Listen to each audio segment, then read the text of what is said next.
En las últimas horas, ustedes lo han visto, ha arreciado la estrategia política del gobierno y su partido por impelir, por exigir casi, convocar, dependiendo de quiénes sean los voceros oficialistas, de convocar, digo, a la oposición para enfrentar con unidad la amenaza que representa a Donald Trump en la presidencia de Estados Unidos. También ustedes han visto, las respuestas son múltiples.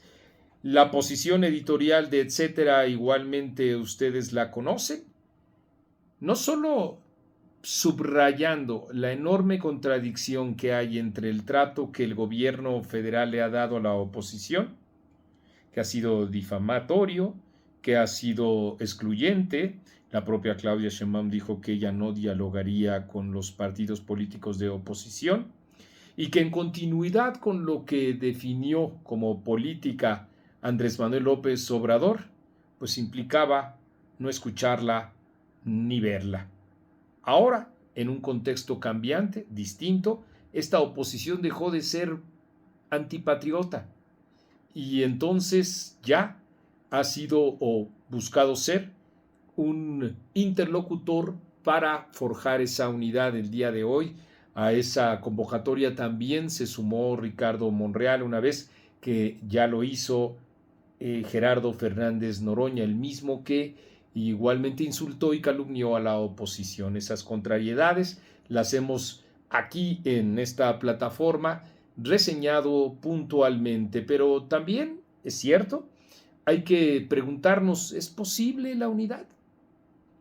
¿En verdad es posible, más allá de que las contradicciones muestren una forma de ser y de hacer política que para muchos de nosotros en realidad es antipolítica, la de la autoproclamada 4T?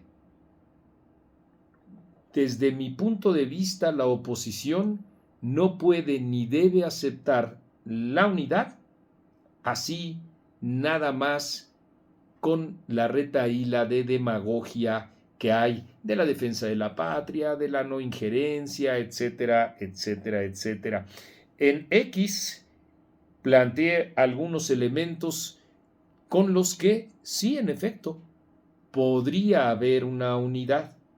Uno, el gobierno tendría que eliminar la estrategia de abrazos no balazos, porque la violencia y la inseguridad en el país no solo puede enfurecer a Donald Trump, y ni siquiera eso es lo importante, sino que lo que hace es que los millones de mexicanos que la padecen vivamos en la zozobra, con el miedo, muchas veces con el luto. Eso es muy importante, que el gobierno reconozca que lo que ha hecho Andrés Manuel López Obrador desde 2018 hasta la fecha, no me equivoco, Andrés Manuel López Obrador, es la peor de las rutas posibles porque ha significado jauja, ha significado florecimiento de parte de los grupos del CO. Así es que la primera condición es acabar con ese planteamiento de abrazos, no balazos, y concebir una estrategia seria que devuelva la soberanía del poder político en nuestro país, que ahora se encuentra en manos de estos grupos del CO. Segunda condición, dar marcha atrás al desmantelamiento del poder judicial. El asalto del poder político al sistema de procuración de justicia tendría que detenerse, y con ello también el proceso electoral que tanto dinero le va a costar a los mexicanos y que más allá de eso también implica el acabose de nuestras instituciones y las leyes.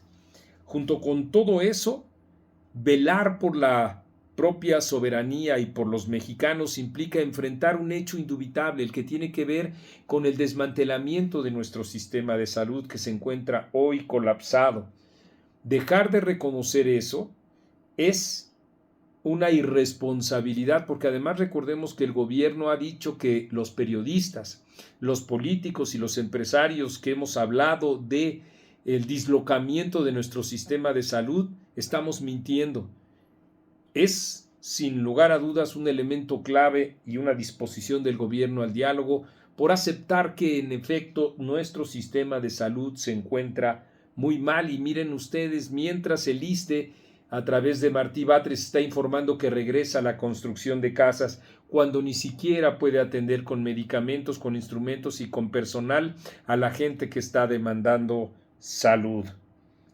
También dentro del desmantelamiento de las instituciones debe de detenerse la desaparición de los órganos autónomos y en particular incluso fortalecer al Instituto Nacional de la Transparencia en nuestro país para que el poder político, el que sea, emanado del partido que sea, de Morena, del PRI, del PAN o del que sea, esté sujeto al escrutinio público.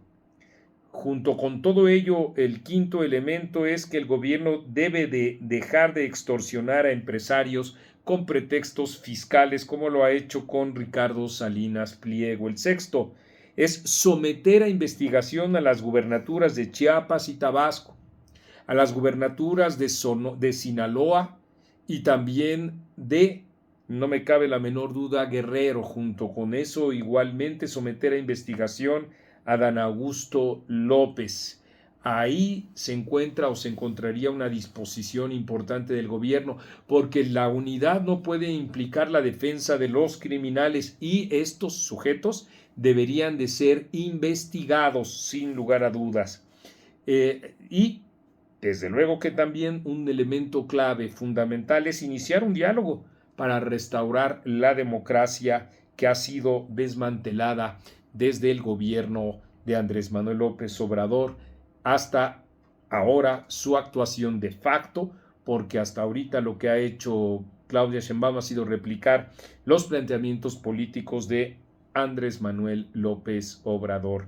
Las indicaciones, quiero decir, si la oposición acepta la unidad sin planteamientos como esos, se pondrá del lado del populismo autoritario y del CO. Debe tener mucho cuidado. Nosotros sabemos que en estos momentos hay diálogo. Así debería de ser siempre entre el poder político y la oposición para llegar a algún acuerdo. Me parece que estos elementos son aspectos mínimos, indispensables para poder en efecto plantear una unidad que haga frente a el embate del gobierno de Estados Unidos. De lo contrario, en efecto, como he dicho, la oposición, el PRI o el PAN, se estarían aliando a un gobierno inepto, autoritario y criminal en todos los sentidos, en el que ustedes consideren, y corrupto además, de tal suerte que junto con todo eso estaría agachando la cabeza humillada después de tantas prevaricaciones, tantos insultos y tantas difamaciones que han surgido de los voceros del gobierno federal. Ya hemos visto algunos ejemplos, pero también definiciones y acciones. ¿Se acuerdan ustedes cuando en las manifestaciones aquellas multitudinarias en el Zócalo nos arrebataron la bandera? Y digo nos porque muchos en calidad de ciudadanos asistimos y nos congregamos en la defensa del INE, en la defensa de la democracia. ¿Recuerdan cómo arrearon los soldados la bandera, así como diciendo, ustedes nada más porque disienten del gobierno no son mexicanos? Ese es uno de los aspectos también más dolorosos y humillantes para la oposición si es que esto no lo tiene en cuenta, si es que esto no lo recuerda y así sin más acepta una unidad, como ya lo han hecho algunos gobernadores, el gobernador de Durango en mala hora me parece, o el gobernador de el estado de Nuevo León. Estamos nosotros siguiendo de verdad muy de cerca, monitoreando, hablando con distintas fuentes sobre esta eventual o un eventual pronunciamiento entre la oposición y Morena o con el gobierno. No sabemos qué derivación podría tener.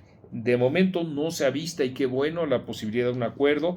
Ricardo Anaya se lanzó contra Claudia Sheinbaum diciendo que no es serio el plan que ésta tiene para enfrentar a Trump. Así es que en efecto también una unidad implica, claro está, tener un plan de enfrentamiento y no pura demagogia un plan de que enfrente la situación que vive el gobierno mexicano.